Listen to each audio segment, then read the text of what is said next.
When I was 15, my family decided to go on a vacation during the summer to Florida to both visit family and hit some of the beaches.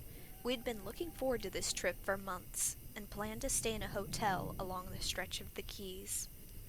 The first 2 nights went great. My parents were hitting a couple beachside bars and my brother went surfing. Due to being a girl and my 16th birthday being around the corner, I wanted to tan in preparation for the party, so decided to chill with a beach towel on the sand. After about 30 minutes of tanning, I got a strange sensation.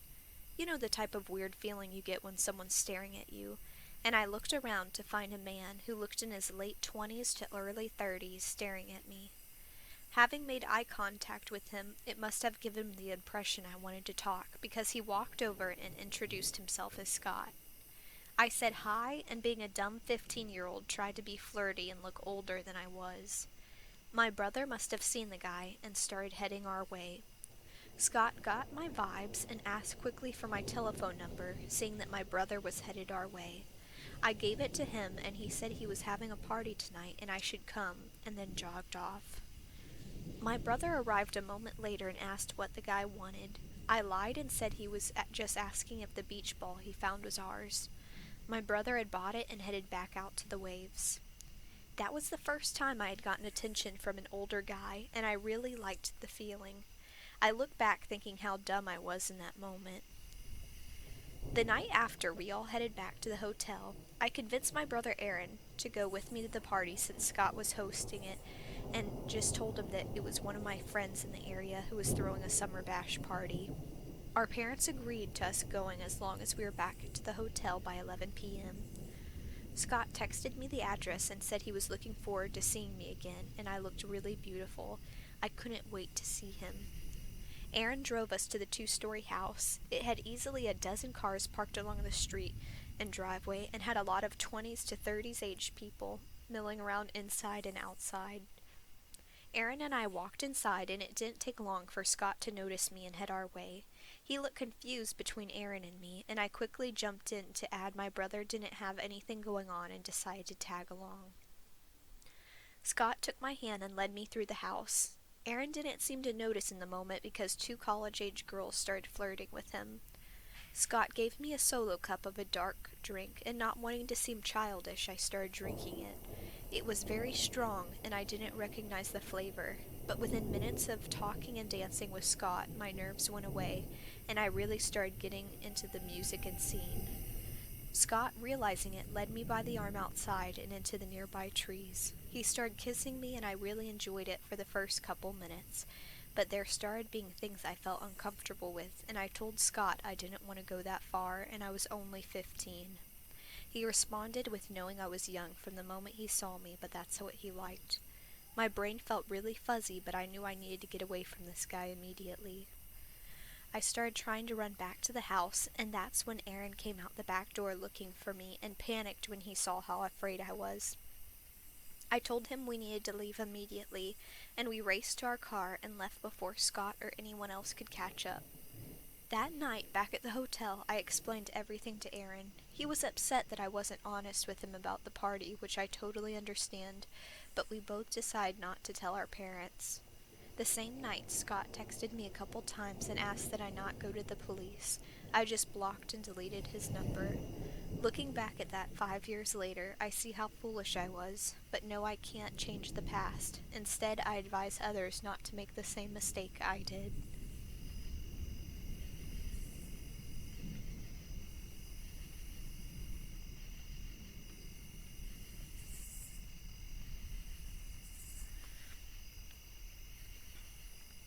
Back in 2016, my buddies Tom, Evan, and I decided to take a trip for Christmas break to go skiing in the Colorado mountains. Our plan was to stay at a ski lodge, but due to insufficient time booking in advance, it wasn't available, but we were able to find one online listing for an Airbnb in the exact town we were hoping to go skiing. We jumped on booking it for 4 nights, and paid for it splitting the cost 3 ways.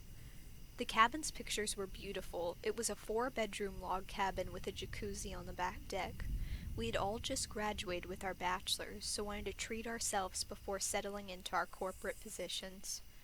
The trip began without a qualm. Coming from Texas, it was a drastic scenery change being in the snow-capped mountains. We arrived at the cabin that first night in the evening. Tom reached the door first, and the owners had a handwritten note attached to the door saying, "Make yourselves at home. We look forward to meeting you," with a lopsided smiley face. We all looked at each other rather puzzled due to the owners having said they lived out of state and would give us a small discount if we kept the place tidy and checked out no later than 5 p.m. on our last day. The note was quickly forgotten due to how tired we all were from the long journey. Due to the size of the house, Tom, Evan, and I all had our own separate rooms, but Evan and my rooms were in one hallway of the house, whereas Tom's was on the other side of the house. We settled in and all went to bed early the first night following the day after a long day of skiing. We arrived sleepy and relaxed back to the cabin for the night. We all looked forward to popping open some beers and watching some football on the deck while soaking our tired muscles in the jacuzzi. The night was off to a great start when partway through the game we saw a couple grisly-looking men walking towards us from the side of the woods in the nearby lot. My senses were on high alert because the men didn't look like the friendly type. They came up trying to be all friendly, asking us where we were from and how long we were staying, but we answered as vaguely as possible without being rude, and after a couple minutes the men said their goodbyes and headed back into the woods line. All of us were just glad to see them leave, and we quickly resumed watching the game. We were all a bit buzzed going to bed that night and crashed around 2 a.m. Shortly after dozing off, I hear an oddly high-pitched scream coming from the other side of the house, and Tom yelling Evan and my name. I jumped out of bed and ran to the other side of the house to find Tom getting carried by the two grungy men we met outside. He had a trickle of blood coming out his nose, and he appeared unconscious. Evan came up behind me, aiming a .42 at the men, and threatened to shoot if they didn't leave immediately. The men dropped Tom and ran out of the cabin. Tom ended up regaining consciousness within a couple minutes and went to the hospital for evaluation. Apparently, Tom's bedroom window lock had previously been busted, and while we were hanging out on the deck, they snuck inside and waited in the closet and underneath Tom's bed for all of us to fall asleep. Tom hasn't been quite the same since. Needless to say, we cut our trip short and never want to stay in an Airbnb in such an isolated area again.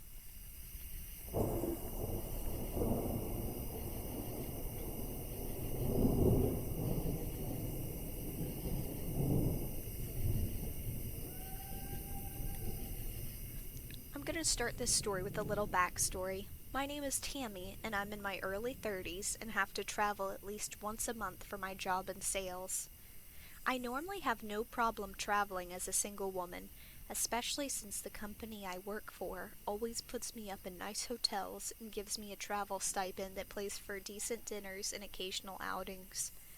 The story I'm about to tell is regarding my previous trip. I was headed to Nevada for 1 week to pitch our latest product to a few of the prevalent businesses in the area. The hotel was beautiful. Upon arriving, the concierge greeted me and they took the baggage up to my room. I decided to get a bite to eat before settling in for the night. Every night I went to the local diner in the area for the house special and read the local newspaper, just minding my own business. I noticed a few regulars while I was there, one being a tall, thin man in his late 20s. He had a goatee and dark eyes. Every night I went to the diner, he would arrive around 3 minutes later and sit in a booth parallel to mine. Being on the road often, I usually ignored these type of things and minded my own business, ate, and left. This particular night, I raffled through my purse, laying odd and end things on the table in an attempt to find my chapstick, and then decided to go to the restroom before leaving, but only took my purse with me and left the random articles on the table.